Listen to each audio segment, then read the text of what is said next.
Hello बच्चों, कैसे हैं आप लोग। 5th चैप्टर का सेकंड वीडियो मैं बना रहा हूँ अभी। फर्स्ट वीडियो आप लोगों ने देखा होगा। अगर आप लोग रेगुलर वीडियो नहीं देख रहे हैं तो देखने लग जाएं, पेंडिंग ना रखें वीडियो को। पेंडिंग होते होते पूरा सिलेबस ही पेंडिंग हो जाएगा। फिर वो आपका जो थ्योरी चलती है ना, सर कल से पढ़ेंगे, तो वो कल कभी आएगा नहीं, है ना। डेली का वीडियो डेली देखते रहें। जो भी पेंडिंग वीडियो हैं उनको जल्दी से कवर करें। आगे बढ़ते हैं। Magnetic dipole moment of revolving electron. तो इलेक्ट्रॉन कहाँ रिवॉल्व करता है, कहीं तो करता होगा, तो अपन वो देखते हैं इलेक्ट्रॉन कहाँ रिवॉल्व करता है। फिर उसका डाइपोल मोमेंट होता है क्या, ये भी देखते हैं। तो मैग्नेटिक डाइपोल मोमेंट किसका होता है, पहले तो ये पता करते हैं। Magnetic dipole moment magnetic dipole का होता है बस। जैसे इलेक्ट्रिक डाइपोल मोमेंट होता है, वैसे मैग्नेटिक डाइपोल का मैग्नेटिक डाइपोल मोमेंट होता है। लेकिन मैग्नेटिक डाइपोल बोलते हैं किसको हैं अपन, मैग्नेट को मैग्नेटिक डाइपोल बोलते हैं।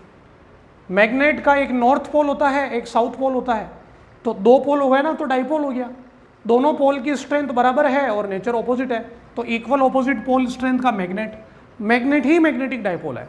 लेकिन अपन ने 4th चैप्टर में सीखा है कि मैग्नेटिक फील्ड केवल मैग्नेट की वजह से नहीं होता है, और भी बहुत सारी चीज़ों की वजह से होता है। किसकी वजह से होता है, करंट कैरिंग वायर की वजह से भी होता है। करंट कैरिंग वायर, जब किसी वायर में करंट फ्लो होगी तो मैग्नेट बन जाएगा। वो मैग्नेट बनेगा यानी कि मैग्नेटिक डाइपोल होगा, और मैग्नेटिक डाइपोल है तो उसका मैग्नेटिक डाइपोल मोमेंट भी होगा, तो इसका भी मैग्नेटिक डाइपोल मोमेंट होता है। करंट कैरिंग वायर मैंने आपको बहुत तरीके के पढ़ा दिए। एक तो होता था स्ट्रेट वायर, एक होता था सर्कुलर लूप, एक मैंने आपको पढ़ाया सोलेनोइड, एक मैंने आपको बताया था टोरॉइड। ये और भी कुछ जो नहीं पढ़ाया वो भी, इरेगुलर शेप। ये सब क्या है, मैग्नेट है। इन सब को क्या बोल सकते हैं, मैग्नेटिक डाइपोल। उन सब का क्या होगा, मैग्नेटिक डाइपोल मोमेंट। तो इसके अंदर जो इंपॉर्टेंट चीज है वो क्या है, करंट। जब किसी कंडक्टर में करंट फ्लो होती है तो वो मैग्नेटिक डाइपोल मोमेंट ये सब होता है उसमें। तो करंट की डेफिनेशन क्या होती है, करंट की डेफिनेशन होती है rate of flow of charge. Rate of flow of charge, charge flow करेगा यानी कि चार्ज मूव करेगा, तो सीधा सीधा क्यों ना लिख दूं मैं ऐसा, मूविंग चार्ज। जब कोई चार्ज मूव करेगा, चलेगा, तो मूविंग चार्ज की वजह से क्या होगी, करंट जैसी प्रॉपर्टी होगी।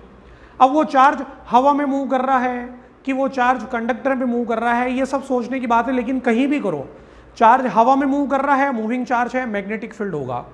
चार्ज कंडक्टर में मूव कर रहा है, मूविंग चार्ज है, करंट है, मैग्नेट है, मैग्नेटिक डाइपोल है, मैग्नेटिक डाइपोल मोमेंट है, सब कुछ है। यानी कि मूविंग चार्ज का भी मैग्नेटिक डाइपोल मोमेंट निकाला जा सकता है, इन सब का निकाला जा सकता है।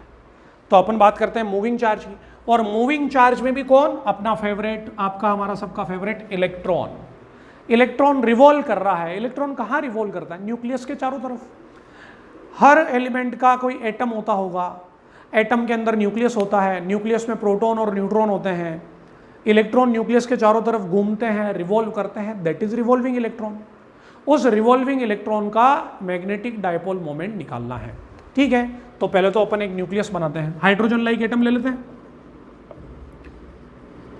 दूसरा लोगे तो भी चलेगा, कोई जरूरी नहीं है ऐसा। तो ऐसा न्यूक्लियस मान लिया मैंने कि एक न्यूक्लियस है, ये रहा न्यूक्लियस, ये हाइड्रोजन एटम का न्यूक्लियस है। इसके चारों तरफ लूप में इलेक्ट्रॉन रिवॉल्व करेगा, तो मैंने लूप ऐसा माना है बेटा। आप ऐसा भी मान सकते थे, ऐसा लूप मान रहा हूं मैं।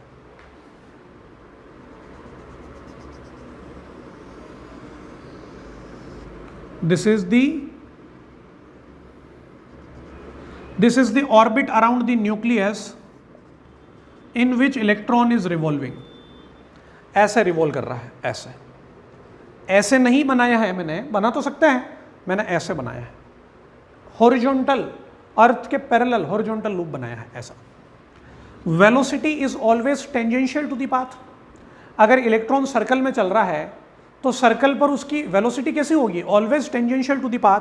तो यहां पर उसकी वेलोसिटी होगी टेंजेंशियल, यहां पे वेलोसिटी टेंजेंशियल, टेंजेंशियल, टेंजेंशियल, हर जगह पर टेंजेंशियल। तो वेलोसिटी ऑफ इलेक्ट्रॉन टेंजेंशियल है, ठीक है। तो मुझे ये तो पता चल गया कि न्यूक्लियस के चारों तरफ ये ऑर्बिट है, ऑर्बिट में इलेक्ट्रॉन घूम रहा है। अब इलेक्ट्रॉन घूम रहा है यानी कि इलेक्ट्रॉन क्या है, चार्ज है। इलेक्ट्रॉन चार्ज है, इलेक्ट्रॉन मूव कर रहा है यानी कि चार्ज मूव कर रहा है। जब चार्ज मूव करता है तो rate of flow of charge क्या होती है? करंट। तो ये करंट के जैसा बिहेव करेगा। और इलेक्ट्रॉन सर्कल में घूम रहा है तो सर्कल वाली करंट यानी कि कौन सा? Current carrying circular loop. तो this revolving electron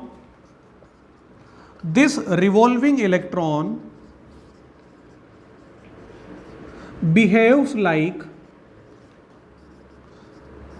like an current loop। जिस तरीके से किसी सर्कुलर वायर में करंट फ्लो होती है, अरे भाई सर्कुलर वायर में करंट फ्लो होगी तो करंट की definition rate of flow of charge तो होती है। और कंडक्टर में कौन से चार्ज फ्लो करते हैं? Free electron. तो उस सर्कल में गोल गोल इलेक्ट्रॉन घूम रहे होंगे, इलेक्ट्रॉन के घूमने से ही करंट आ रही है। तो यहाँ पे है ना इलेक्ट्रॉन अपने पास में, इलेक्ट्रॉन सर्कल में घूम रहा है तो मैं इसको करंट कैरिंग लूप मान सकता हूँ। तो अगर ये करंट कैरिंग लूप है तो ये मैग्नेट है।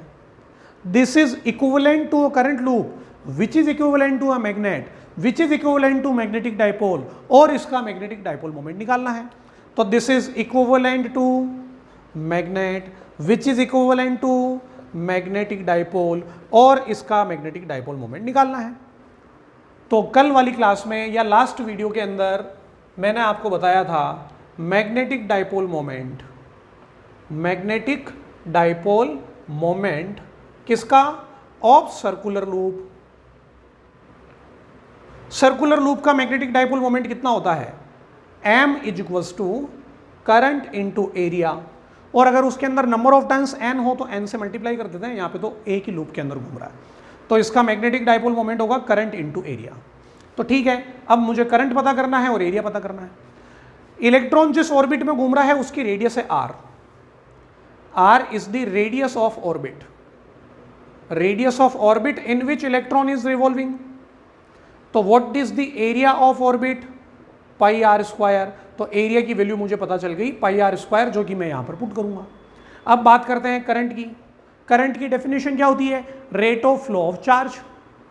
Current is equals to q by t, rate of flow of charge. Which charge is flowing? Electron is flowing. Which charge is flowing? Electron। What is the charge on electron? E। तो Q की जगह पर मैं लिख दूंगा E। T का मतलब होता है टाइम। तो इलेक्ट्रॉन तो सर्कल में घूम रहा है, एक चक्कर पूरा करने में टाइम कितना लगेगा? Time to complete one circle, time to complete one circle is T is equals to distance upon speed. एक चक्कर पूरा करने में 2 पाई आर डिस्टेंस ट्रेवल करेगा और v स्पीड से करेगा, तो t की वैल्यू हो गई 2 पाई आर बाई वी। तो यहां से magnetic dipole moment is equals to I into a, where I is q by t. I की वैल्यू होगी q बाई टी, और फिर मैं लिखूंगा एरिया।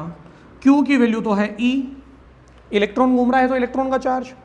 t का मतलब है 2 पाई आर बाई वी, और एरिया का मतलब है पाई are square.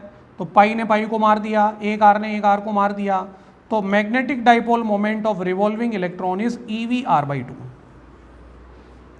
What is E? Charge on electron universal constant है, 2 यूनिवर्सल कांस्टेंट है, V एंड R वेरिएबल है। V एंड R वेरिएबल कैसे है? ये फर्स्ट ऑर्बिट, ये सेकंड ऑर्बिट, कोई थर्ड ऑर्बिट, हर ऑर्बिट के अंदर अलग अलग रेडियस और वेलोसिटी होंगे, तो हर ऑर्बिट का मैग्नेटिक डाइपोल मोमेंट अलग होगा। लेकिन किसी एक ऑर्बिट में तो E, V, R और 2 सब चीज फिक्स होती है, तो किसी भी एक ऑर्बिट के लिए मैग्नेटिक डाइपोल मोमेंट कांस्टेंट होता है। तो this is the derivation for magnetic dipole moment of a revolving electron. Revolving electron का मैग्नेटिक डाइपोल मोमेंट होता है EV/r by 2। एग्जाम में क्वेश्चन आएगा ही आएगा, इस टॉपिक पे 100% क्वेश्चन आएगा। अब मैं 100% क्यों बोल रहा हूँ? क्योंकि इस 5th चैप्टर में से बहुत सारी चीज़ें कैंसिल हो चुकी है, कट चुकी है। तो कटने के बाद जो चीज़ें बची हैं उसमें सबसे ज़्यादा इंपॉर्टेंट ये है ना, बचे हुए सिलेबस में ये सबसे ज़्यादा इंपॉर्टेंट है। अभी चलेगा ये टॉपिक, EV/r by 2 पे 100% क्वेश्चन आने वाला है, न्यूमेरिकल छोटा बड़ा कुछ ना कुछ आएगा, ठीक है। तो इसको नोट करिए, this is the magnetic dipole moment of revolving electron. तो अपन ने मैग्नेटिक डाइपोल मोमेंट निकाला, तो इलेक्ट्रॉन ऑर्बिट में घूम रहा है, ऑर्बिट की रेडियस r है, स्पीड उसकी वेलोसिटी v है, टेंजेंशियल है, magnetic dipole moment EV/r by 2 होता है। अब क्या होता है कि इलेक्ट्रॉन ऑर्बिट में घूम रहा है ना, तो कई बुक में या वैसे भी इसको ये ऑर्बिट में घूम रहा है, इसलिए इसको ऑर्बिटल डाइपोल मोमेंट भी बोलते हैं। क्या फर्क है? कुछ भी नहीं है।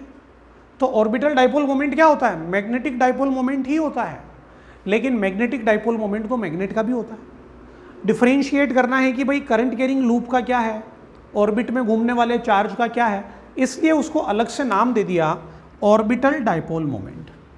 और मैग्नेटिक डाइपोल मोमेंट को एम से डिनोट करते हैं, इसको म्यू से करते हैं, लेकिन एम और म्यू बात एक ही है, बिल्कुल भी डिफरेंस नहीं है। आप भले ही इसको म्यू बोल दो, लेकिन है ये एम ही। मैं क्यों म्यू बता रहा हूं? क्योंकि ये वाला क्वेश्चन प्रीवियस ईयर बोर्ड में आ चुका है, 2 बार आ चुका है, सीबीएसई बोर्ड में 2 बार आ चुका है। तो जब बोर्ड में आया था ना, तो वहां पर म्यू लिखा हुआ था, एम नहीं लिखा था। तो वहां म्यू लिखा था, कई बुक में भी म्यू लिखते हैं, इसलिए मैं आपको म्यू भी बता रहा हूं। एम और म्यू एक ही बात है, आप मैग्नेटिक डाइपोल मोमेंट बोलो या ऑर्बिटल डाइपोल मोमेंट बोलो, ठीक है। तो orbital dipole moment is EV/2। अब बताओ बेटा, ये जो मैग्नेटिक डाइपोल मोमेंट है, ये वेक्टर है कि स्केलर है? वेक्टर है। डायरेक्शन क्या होती है? साउथ से नॉर्थ। रूल क्या होता है? ये एक सर्कुलर लूप है जिसमें करंट फ्लो हो रही है ऐसे। करंट की डायरेक्शन में फिंगर रोटेट करो, thumb will give the 3 directions. बहुत बार सुना दिया मैंने ये डायलॉग आपको। करंट की डायरेक्शन में फिंगर रोटेट करने पे थंब 3 चीजों की डायरेक्शन देगा। रोटेट करो, करंट की डायरेक्शन में फिंगर रोटेट की, थंब आया बाहर की तरफ। थंब किस किस की डायरेक्शन को बताता है? Thumb will give the direction of magnetic field, thumb will give the direction of north pole, thumb will give the direction of magnetic dipole moment. तो डाइपोल मोमेंट की डायरेक्शन निकालना आता है अपने को। रोटेट करो करंट की डायरेक्शन में फिंगर। अब करंट तो पता करो पहले, अभी तो अपने को इलेक्ट्रॉन का मोशन पता है, करंट का थोड़ी पता है। करंट का पता करो। तो इलेक्ट्रॉन अगर राइट में जा रहा है तो करंट लेफ्ट में होगी, इलेक्ट्रॉन ऊपर जा रहा है करंट नीचे होगी, इलेक्ट्रॉन नीचे जा रहा है करंट ऊपर होगी। समझ गए ना? Direction of current is in the opposite direction of motion of electron, ठीक है। तो मुझे करंट की डायरेक्शन चाहिए, क्यों? करंट की डायरेक्शन में फिंगर को रोटेट करना है।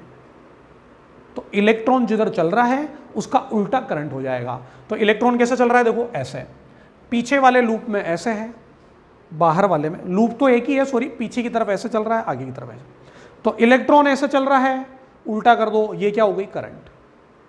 इलेक्ट्रॉन के ऑपोजिट डायरेक्शन में करंट। ध्यान दो, इलेक्ट्रॉन घूम रहा है ऐसे, तो करंट होगी ऐसे। तो करंट की डायरेक्शन में फिंगर रोटेट की, थंब आया नीचे की तरफ, तो direction of magnetic dipole moment किस तरफ है? डाउनवर्ड डायरेक्शन में। कैसे आया? By right hand thumb rule. By right hand thumb rule. वापस बता रहा हूं, इलेक्ट्रॉन घूम रहा है, देखो ऐसे, ये इधर गया, फिर पीछे की तरफ ऐसे गया, थंब ऊपर आया। लेकिन इलेक्ट्रॉन ऐसे घूम रहा है तो करंट होगी ऐसे, थंब आया नीचे, तो मैग्नेटिक डाइपोल मोमेंट की डायरेक्शन है नीचे। तो यहां पर नीचे की तरफ एरो कर करके मैं लिख देता हूं म्यू। म्यू की डायरेक्शन नीचे की तरफ है, ठीक है। वेक्टर का साइन बना दिया इसके ऊपर। अब ये तो हो गया मैग्नेटिक डाइपोल मोमेंट यहां तक। इसके आगे कुछ और चीजें भी अपने को डिराइव करनी है। क्या आपने 11th क्लास में एंगुलर मोमेंटम पढ़ा है? क्या लीनियर मोमेंटम होता है, एंगुलर मोमेंटम भी होता है। लीनियर मोमेंटम होता है P बराबर मास इंटू वेलोसिटी, लेकिन एंगुलर मोमेंटम क्या होता है? L equals to mvr। ये ध्यान है सबको? एंगुलर मोमेंटम mvr होता है। लीनियर मोमेंटम कब होता है? जब पार्टिकल सीधा सीधा चलता है। एंगुलर मोमेंटम कब होता है? जब पार्टिकल घूमता है। यहां इलेक्ट्रॉन सीधा चल रहा है कि घूम रहा है? घूम रहा है। घूम रहा है तो एंगुलर मोमेंटम होगा। तो angular momentum of electron is equals to mass of electron, velocity of electron, orbit, radius of orbit in which electron is revolving, mvr। So this is the angular momentum of electron. But angular momentum is a vector quantity, as you all know. It is a vector quantity. Vector form में लिखोगे तो m into r cross v, ये इसका formula होता है। तो r cross v में तो साइन थीटा भी आता है, लेकिन सबको पता है रेडियस और वेलोसिटी एक दूसरे के परपेंडिकुलर होती है। रेडियस तो रेडियस है, वेलोसिटी टेंजेंशियल होती है, टेंजेंट और रेडियस के बीच का एंगल 90 डिग्री होता है, साइन 91। सब 11th की बातें हैं, अभी कुछ नहीं करनी। तो एंगुलर मोमेंटम की वेक्टर फॉर्म होगी एम आर क्रॉस वी। करो बेटा, आर क्रॉस वी करो, आर क्रॉस वी करो। सेंटर से यहां तक गए, दिस इज आर। तो जो पहले आ रहा है उसकी डायरेक्शन में फिंगर ओपन करनी है, तो आर, ये रहा आर, ये रहा आर ऐसे, ठीक है। आर की डायरेक्शन में फिंगर ओपन करती है। वी किस तरफ है? टेंजेंशियल। तो यहां पर टेंजेंट ऊपर नहीं है, ये तो 3D है।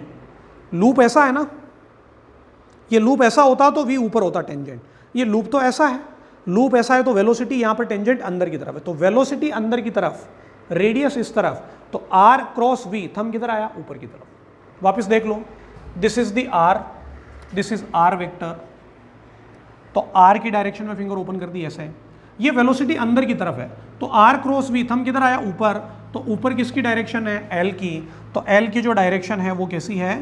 अपवर्ड डायरेक्शन है, ऊपर की तरफ। कहां से आया? आर क्रॉस वी से आया। मैं रेशियो निकालता हूं मैग्नेटिक डाइपोल मोमेंट का एंगुलर मोमेंटम के साथ में, ratio of magnetic dipole moment, magnetic dipole moment to the angular momentum, to the angular momentum, किसके लिए? रिवॉल्विंग इलेक्ट्रॉन के लिए, फॉर रिवॉल्विंग इलेक्ट्रॉन। तो m बाई एल, m की जगह आज अभी म्यू लिखने लग गया तो mu by L. What is mu? E v r by two. What is L? M v into r, तो वी आर से वी आर कैंसिल हो गया, mu by L is equals to e by two m हो गया, ठीक है। Mu is what? Orbital dipole moment या magnetic dipole moment, एक ही बात है। L is angular momentum, e का मतलब होता है चार्ज ऑन इलेक्ट्रॉन, कांस्टेंट है, सबको पता है वैसे तो चार्ज ऑन इलेक्ट्रॉन होता है। एम का मतलब क्या होगा? जो पार्टिकल घूम रहा है उसका मास, तो मास ऑफ इलेक्ट्रॉन। ये देखो एम को म्यू लिखने का एक फायदा और हो गया, क्योंकि मास आ रहा है ना, अगर यहां पे एम होता तो फिर कंफ्यूजन होता, एक मास है एक मैग्नेटिक डाइपोल मोमेंट है, तो म्यू बाई एल का रेशियो क्या होता है? कांस्टेंट होता है। तो जब कोई इलेक्ट्रॉन न्यूक्लियस के चारों तरफ किसी ऑर्बिट में रिवॉल्व करता है तो उस इलेक्ट्रॉन के लिए म्यू बाई एल का रेशियो कांस्टेंट होता है। इस कांस्टेंट को गायरोमैग्नेटिक कांस्टेंट बोलते हैं, इस कांस्टेंट को गायरोमैग्नेटिक कांस्टेंट बोलते हैं। क्या होता है ये gyromagnetic constant? E by two m होता है। वैल्यू निकाल सकते हैं क्या? याद रखने की जरूरत नहीं, निकालो। E की वैल्यू लिखो, 2 की वैल्यू लिखो, M की लिखो। तो इसकी जब वैल्यू लिखोगे तो 8.8 इंटू 10⁻10, इलेक्ट्रॉन का चार्ज यानी कि कुलम, नीचे मास है यानी कि पर केजी, तो कुलम पर kg. This is the value of gyromagnetic constant. And what do you mean by gyromagnetic constant? The ratio of magnetic dipole moment to angular momentum for an revolving electron is called gyromagnetic constant. लेकिन बेटा ये तो दोनों ही vector quantity है। अगर ये दोनों vector quantity है, यहां लिख रहा हूं मैं, ध्यान रखना, इसके आगे क्या ये जो म्यू बाई एल है इसको मैं ऐसे लिख सकता हूं, mu is equals to e by two m into L. ये तो हो गया स्केलर फॉर्म में, लेकिन mu vector is equals to e by two m into L vector, और यहां पे लग जाएगा एक माइनस, ये हो गया वेक्टर फॉर्म में। तो वेक्टर फॉर्म में यहां पे माइनस क्यों लगा? क्योंकि मैग्नेटिक डाइपोल मोमेंट तो डाउनवर्ड है और एंगुलर मोमेंटम अपवर्ड है, तो दोनों की डायरेक्शन ऑपोजिट है ना। तो म्यू की डायरेक्शन एल की डायरेक्शन के ऑपोजिट है, नेगेटिव साइन ये शो कर रहा है। तो negative sign shows that mu and L यानी कि magnetic dipole moment and angular momentum are in opposite direction, this is gyromagnetic constant mu by L. इस पे भी क्वेश्चन आता है, ये चल रहा है टॉपिक, अभी थोड़ा सा और बाकी है, तो वीडियो को पॉज करके इसको नोट करिए, फिर अपन आगे बढ़ते हैं। 10th क्लास में आपने बोर्स एटॉमिक थ्योरी पढ़ी होगी, बोर का एटॉमिक मॉडल पढ़ा होगा। तो बोर ने कुछ 2-4 पोस्टुलेट दिए थे। बोर का सेकंड पोस्टुलेट क्या था कि न्यूक्लियस जो होता है उस न्यूक्लियस के चारों तरफ कितने ऑर्बिट होते हैं बेटा? न्यूक्लियस के चारों तरफ इनफाइनाइट ऑर्बिट्स होते हैं। क्या इलेक्ट्रॉन किसी भी ऑर्बिट में घूम सकता है? या इनफाइनाइट ऑर्बिट्स सब में नहीं घूम सकता है। इलेक्ट्रॉन न्यूक्लियस के चारों तरफ जो इनफाइनाइट ऑर्बिट्स प्रेजेंट है सब में नहीं घूम सकता है, कुछ कुछ ऑर्बिट में ही घूमता है। Electron can revolve only in permissible orbit, जिसमें उसको परमिशन है, जिसमें उसकी एनर्जी उसके लायक है, वहीं घूमेगा वो। क्या कंडीशन है परमिसिबल ऑर्बिट की?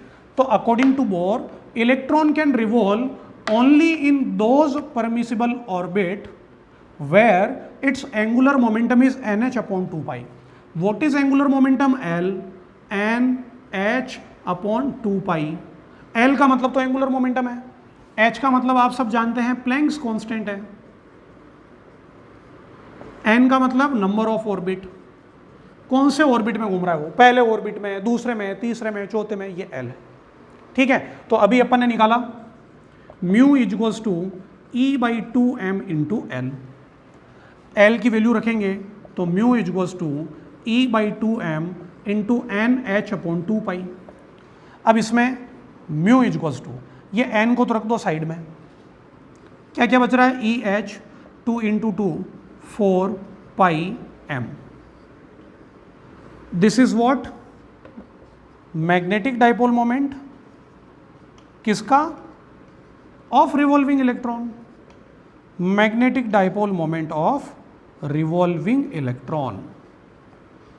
E का मतलब charge on electron constant, Planck's constant, 4 constant, pi constant, mass of electron constant, सारी चीजें कांस्टेंट है। तो मैग्नेटिक डाइपोल मोमेंट किस पे डिपेंड कर रहा है, n पे, इस फॉर्मूले से। तो अपन ने और रिड्यूस कर दिया इसको। तो magnetic dipole moment revolving electron का EVR/2 तो होता ही है, लेकिन इसमें V वेरिएबल है, R वेरिएबल है, 2 वेरिएबल थे, अब केवल एक वेरिएबल आ गया कि पहला ऑर्बिट कि दूसरा ऑर्बिट कि तीसरा ऑर्बिट, ऐसा। और बाकी ये जो सारी चीजें कांस्टेंट है, इसको बोला जाता है बोर मैग्नेटॉन। ये जो नया कांस्टेंट आया इसको बोला जाता है बोर मैग्नेटॉन। क्या होगा Bohr magneton, when n equals to 1, जब n की वैल्यू 1 होगी तब म्यू की वैल्यू कितनी होगी, E H upon 4 pi m।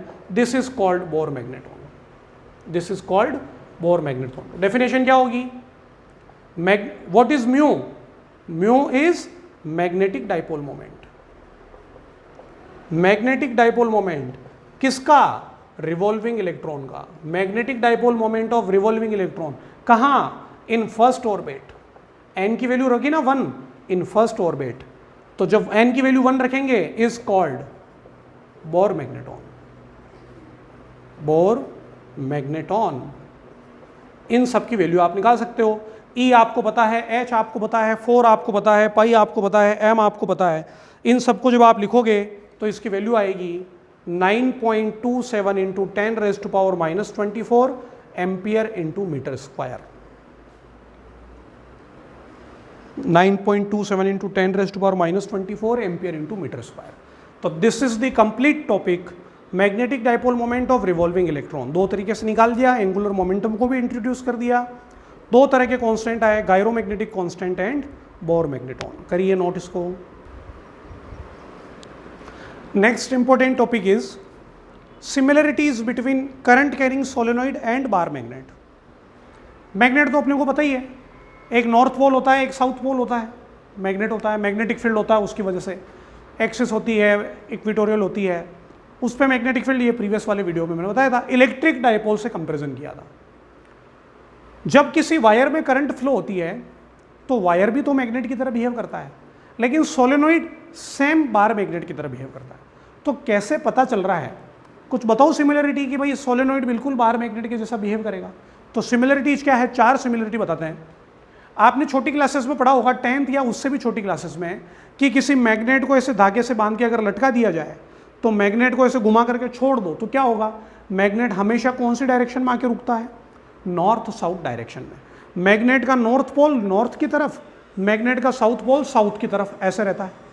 ठीक है, तो जब किसी मैग्नेट को फ्रीली सस्पेंड कर देते हैं तो मैग्नेट नॉर्थ साउथ डायरेक्शन में आके रुकता है।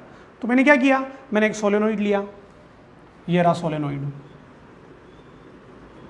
सोलेनॉइड को बैटरी से कनेक्ट कर दिया, बैटरी से कनेक्ट करके करंट फ्लो करा दी, this is called current carrying solenoid. और इस करंट कैरिंग सोलेनॉइड को भी मैंने एक स्ट्रिंग से, धागे से बांध के लटका दिया और छोड़ दिया। तो जिस तरीके से मैग्नेट नॉर्थ साउथ डायरेक्शन में आके रुकता है, ये भी नॉर्थ साउथ डायरेक्शन में आके रुका, सेम एज मैग्नेट। तो पहली सिमिलरिटी हो गई। दूसरी क्या है, अगर आप एक मैग्नेट के पास में दूसरा मैग्नेट लाओगे तो क्या होगा, अगर ये सेम पोल है तो रिपल्शन और ऑपोजिट पोल है तो अट्रैक्शन होगा। तो ऐसा ही हमने सोलेनोइड के साथ में भी करके देखा। एक सोलेनोइड करंट फ्लो करा दी, दूसरा सोलेनोइड करंट फ्लो करा दी, तो हो सकता है कि ये दोनों एक दूसरे को अट्रैक्ट करें और हो सकता है कि दोनों एक दूसरे को रिपेल करें, ऐसा होता है। तो जिस तरीके से बार मैग्नेट एक दूसरे को अट्रैक्ट रिपेल करते हैं, वैसे ही सोलेनोइड भी एक दूसरे को अट्रैक्ट रिपेल करता है। तीसरा, फर्स्ट चैप्टर में इलेक्ट्रिक डाइपोल की एक्सिस में मैग्नेटिक फील्ड निकाला था, फिर अभी फिफ्थ चैप्टर के पहले वीडियो में मैंने आपको बता दिया था डायरेक्ट कि इलेक्ट्रिक फील्ड एक्सिस पे कितना होता है 2 kp/r³। तो मैग्नेटिक फील्ड मैग्नेट की एक्सिस पे कितना होगा, 2 की जगह पे 2, k की जगह पे μ0/4π, इलेक्ट्रिक डाइपोल की जगह पे मैग्नेटिक डाइपोल और डिस्टेंस की जगह पे डिस्टेंस। तो मैग्नेट की एक्सिस पे जितना मैग्नेटिक डाइपोल मोमेंट है, similar magnetic dipole moment solenoid की वजह से आता है। जब आप सोलेनोइड का डेरिवेशन करोगे एक्सिस पे ज़्यादा डिस्टेंस पे, तो मैग्नेट का रिजल्ट और सोलेनोइड का रिजल्ट सेम आता है। ठीक है, तो ये तीसरी सिमिलरिटी। और चौथी सबसे इंपॉर्टेंट सिमिलरिटी है मैग्नेटिक फील्ड लाइंस की। मैग्नेट के मैग्नेटिक फील्ड लाइंस तो सबको पता है, तो मैं छोटा सा एक डायग्राम बना देता हूँ। This is magnet. मैग्नेट के अंदर मैग्नेटिक फील्ड लाइन कैसी होती है, साउथ से नॉर्थ, लेकिन मैग्नेट के बाहर कैसी होती है, नॉर्थ से बाहर साउथ के अंदर, नॉर्थ से बाहर साउथ के अंदर, ये नॉर्थ से बाहर साउथ के अंदर, नॉर्थ से बाहर साउथ के अंदर। ठीक है, इस तरीके से। तो मैग्नेट के बाहर तो नॉर्थ से साउथ और मैग्नेट के अंदर साउथ से north. This is magnetic field line due to bar magnet. Solenoid की तो मैंने 4th चैप्टर में ही बता दी थी, लेकिन वापस देख लीजिए। ये सोलेनोइड है। सोलेनोइड में करंट कैसे फ्लो हो सकती है, या तो ऐसे फ्लो होगी या ऐसे फ्लो होगी, कोई भी एक डायरेक्शन मान लो। करंट की डायरेक्शन में फिंगर रोटेट करेंगे, thumb will give 3 direction, magnetic field, north pole, magnetic dipole moment. तो मैंने मान लिया करंट ऐसी है, तो करंट की डायरेक्शन में फिंगर रोटेट की, this is north pole, this is south pole. Solenoid का नॉर्थ साउथ। अंदर की तरफ मैग्नेटिक फील्ड लाइन कैसी होगी, साउथ से नॉर्थ, ऐसी, लेकिन कॉर्नर पर जाकर थोड़ी थोड़ी दूर हो जाती है।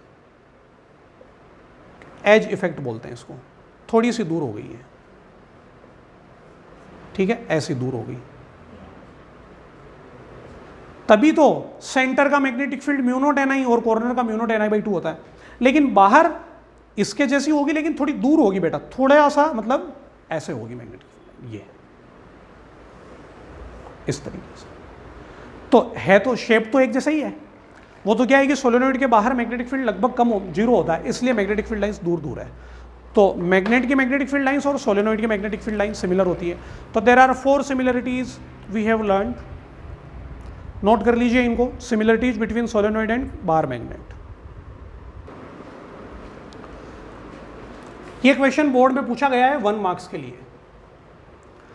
मतलब आपको डायग्राम से प्रूव करना है कि ये बार मैग्नेट की तरह बिहेव करेगा सोलेनोइड।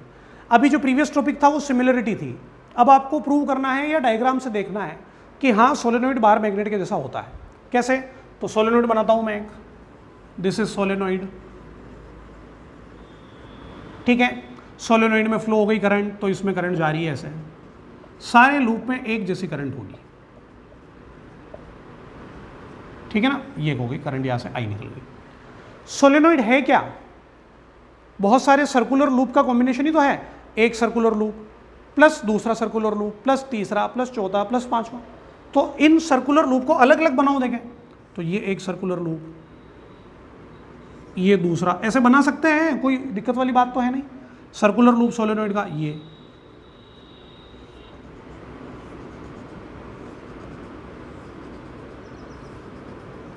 ठीक है। सभी सर्कुलर लूप में करंट फ्लो हो रही है। जब भी किसी सर्कुलर लूप में करंट फ्लो होती है तो वो क्या बन जाता है, मैग्नेट बन जाता है। तो ये सब सर्कुलर लूप मैग्नेट है। मैग्नेट का तो नॉर्थ साउथ पोल होता है। कैसे आता है, करंट की डायरेक्शन में फिंगर रोटेट करो, thumb will give the direction of north pole. तो करंट की डायरेक्शन में फिंगर रोटेट की, north south north south north south north south north south, ये सबके नॉर्थ साउथ पोल बन गए। नॉर्थ साउथ पोल यानी कि मैग्नेट। तो हर करंट कैरिंग लूप छोटे छोटे मैग्नेट के जैसा है, इस तरीके से हर लूप एक एक मैग्नेट के जैसा है। ये साउथ नॉर्थ ने एक दूसरे को कैंसिल कर दिया, साउथ नॉर्थ ने कैंसल कैंसल कैंसल कैंसल, लेकिन सबसे कॉर्नर वाले दोनों नॉर्थ और साउथ बचे हुए रहेंगे। तो what is this? This is a bar magnet. तो current carrying solenoid is equivalent to a bar magnet. ठीक है, तो करंट कैरिंग सोलेनोइड बहुत सारे छोटे छोटे सर्कुलर टर्न से बना होता है।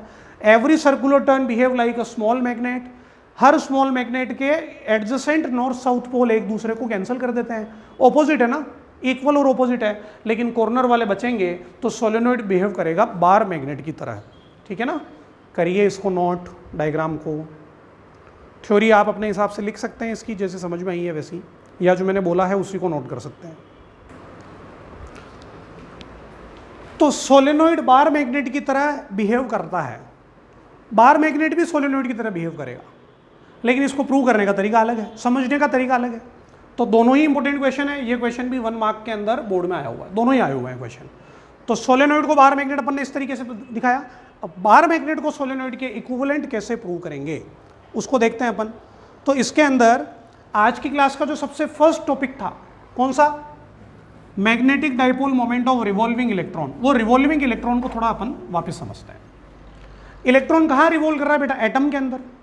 तो एटम के अंदर इलेक्ट्रॉन रिवॉल्व कर रहा है, तो ये हो गया उसका current loop. Revolving electron behaves like an current loop, लेकिन वो एटम में रिवॉल्व कर रहा है, इसलिए इसको एटॉमिक करंट लूप बोलते हैं। क्या बोलते हैं बेटा? Atomic current loop. एटम है कहाँ? एटम तो सब जगह पर है, इस पेन में है, हर जगह पर एटम होंगे। तो मैग्नेट के अंदर क्या माना जाएगा कि जैसे ये मैग्नेट है, इस मैग्नेट का ऐसा कोई क्रॉस सेक्शनल एरिया होगा, ये क्रॉस सेक्शनल एरिया इधर वाला, तो इसको मैं देखता हूं ऐसे, ये जो क्रॉस सेक्शनल एरिया है इसको देखता हूं, इसमें क्या होंगे? बहुत छोटे छोटे एटॉमिक लूप बनेंगे ऐसे।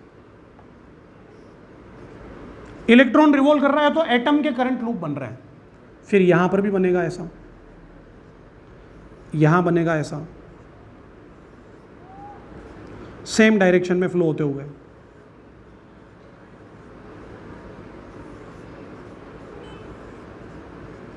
और बड़े लूप भी बनेंगे ये ऐसे सरफेस वाले।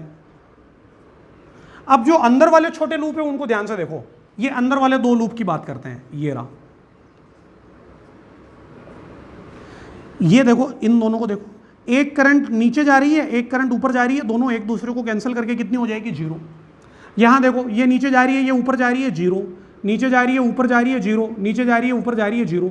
तो ये जो बीच बीच वाली सारी करंट है ये सब एक दूसरे को कैंसिल कर देगी, लेकिन ये जो साइड साइड वाली करंट है, सबसे लेफ्ट में, सबसे राइट में, सबसे ऊपर, सबसे नीचे, ये सब कहाँ काउंट हो जाएगी? ये सब काउंट हो जाएगी सरफेस पे। अरे भाई ये मैंने इतना दूर बना दिया है, सरफेस से तो दूर है थोड़ी क्या, ऐसे यहाँ पर भी तो एटम होगा, यहाँ भी तो होगा। तो अंदर अंदर वाली सारी करंट एडजेसेंट लूप की कैंसिल हो जाएगी, लेकिन सरफेस की बचेगी, तो यहाँ सरफेस पे करंट होगी। फिर इसके जस्ट पास में यहाँ पर भी होगी, फिर इसके जस्ट पास में यहाँ पर भी, यहाँ पर भी, यहाँ पर भी, यहाँ पर भी। तो क्या हुआ? अंदर के तो सारे लूप की करंट ने एक दूसरे को कैंसिल कर दिया, लेकिन सरफेस वाला लूप ये रहा, फिर ये रहा, फिर ये रहा, फिर ये रहा, फिर ये रहा, इस तरीके से। तो बार मैग्नेट किसकी जैसे बिहेव कर रहा है? Closely wound solenoid. Closely wound का मतलब बहुत छोटे छोटे लूप है, पास पास में बांधे गए हैं। ठीक है, तो bar magnet behaves as an equivalent solenoid. यहां पर लिख दिया है मैंने इसका आंसर कि इसके अंदर बहुत सारे एटॉमिक करंट लूप होते हैं जो इसके क्रॉस सेक्शन के अंदर होते हैं। एडजेसेंट जो छोटे छोटे लूप होंगे उनकी करंट एक दूसरे को कैंसिल कर देगी, लेकिन सरफेस पर नेट करंट होगी, और इस सरफेस की नेट करंट की वजह से ये किसकी तरह बिहेव करेगा? सोलेनोइड की तरह बिहेव करेगा। तो अच्छे से डायग्राम बनाइए और जो मैंने लिखा है उसको लिखिए। Next topic is Gauss law in magnetism. अपन ने तो इलेक्ट्रोस्टैटिक्स में भी पढ़ा है Gauss law. Gauss law in electrostatics क्या था? Close integral, this is close integral of electric field over close surface. तो इलेक्ट्रिक फील्ड का सरफेस इंटीग्रल लेकिन क्लोज, तो वो इलेक्ट्रोस्टैटिक का गॉस लॉ था। तो मैग्नेटिक फील्ड का गॉस लॉ क्या होगा? क्लोज इंटीग्रल की जगह क्लोज इंटीग्रल लगा दिया, इलेक्ट्रिक फील्ड की जगह पर मैग्नेटिक फील्ड लगा दिया, क्लोज एरिया की जगह पर क्लोज एरिया, ये ds लगा दिया। ये क्या था? Sigma q upon e naught, where what is sigma q? Total charge लेकिन कहाँ, inside the close surface, total charge inside the close surface. अगर यहाँ जो वहाँ पर Q होता है वो यहाँ पर QM होता है, positive charge north pole, negative charge south pole. Pole strength को अपन रिप्रेजेंट करते हैं किससे, QM से। मैं उससे कंपेयर करके बता रहा हूँ कि होना क्या चाहिए। अगर यहाँ पर टोटल चार्ज है तो यहाँ पर टोटल पोल स्ट्रेंथ होनी चाहिए, और इलेक्ट्रोस्टैटिक के E नोट को 1/μ0 से रिप्लेस करते हैं। तो E naught is replace by μ0, तो μ0 चला जाएगा ऊपर, तो वहाँ पे E नोट नीचे था, यहाँ पे μ0 ऊपर आ जाएगा। तो होना तो ये चाहिए था, होना तो ये चाहिए था, लेकिन सिग्मा QM 0 होता है। अब सिग्मा QM 0 होता है तो ये जो गॉस लॉ इन मैग्नेटिज्म है ये बनेगा B.ds is equals to 0। This is the Gauss law in magnetism. ये कैसे हुआ, इसको एक बार तो थ्योरेटिकली पढ़ते हैं। क्या लिखा है, दिस सरफेस इंटीग्रल, ये हो गया सरफेस इंटीग्रल किसका, ऑफ मैग्नेटिक फील्ड, ये हो गया magnetic field, over a close surface, ये हो गया क्लोज सरफेस, इज 0, ये हो गया 0। तो close integral of B.ds is equals to 0। वहां क्या था, E.ds equals to sigma Q by E naught. बस बात ये है कि यहां पर टोटल चार्ज होता था, यहां पर टोटल पोल स्ट्रेंथ 0 होती है। Total pole strength close surface की 0 क्यों होगी, अब उसको समझना है। उसको ऐसे समझना है जैसे ये एक मैग्नेट है, north pole south pole. North pole की पोल स्ट्रेंथ कितनी, प्लस QM, साउथ पोल की पोल स्ट्रेंथ कितनी, minus QM। Total pole strength कितनी हो गई, 0। अगर कहीं पे नॉर्थ पोल होगा तो साउथ भी हो गई होगा, अगर कहीं पे साउथ पोल है तो नॉर्थ भी हो गई होगा। अकेला पोल तो होता ही नहीं है, तो आप अपनी इच्छा से कोई भी एक सरफेस क्लोज कर दो, ये क्लोज कर दी। इसके अंदर एक मैग्नेट होगा, आधा होगा, पूरा, 2, 5 जितने भी मैग्नेट है। अगर यहाँ पर एक मैग्नेट है, इसका नॉर्थ भी है साउथ भी है, तो नॉर्थ साउथ मिला करके 0। यहाँ मैग्नेट है साउथ नॉर्थ मिला करके 0। मैं तो कह रहा हूँ अगर कोई मैग्नेट ऐसा भी हो जिसका नॉर्थ पोल सरफेस के अंदर है और साउथ पोल सरफेस के बाहर है, तो ऐसा कभी नहीं होगा कि नॉर्थ पोल को काउंट कर लिया साउथ को नहीं किया, ऐसा नहीं होगा।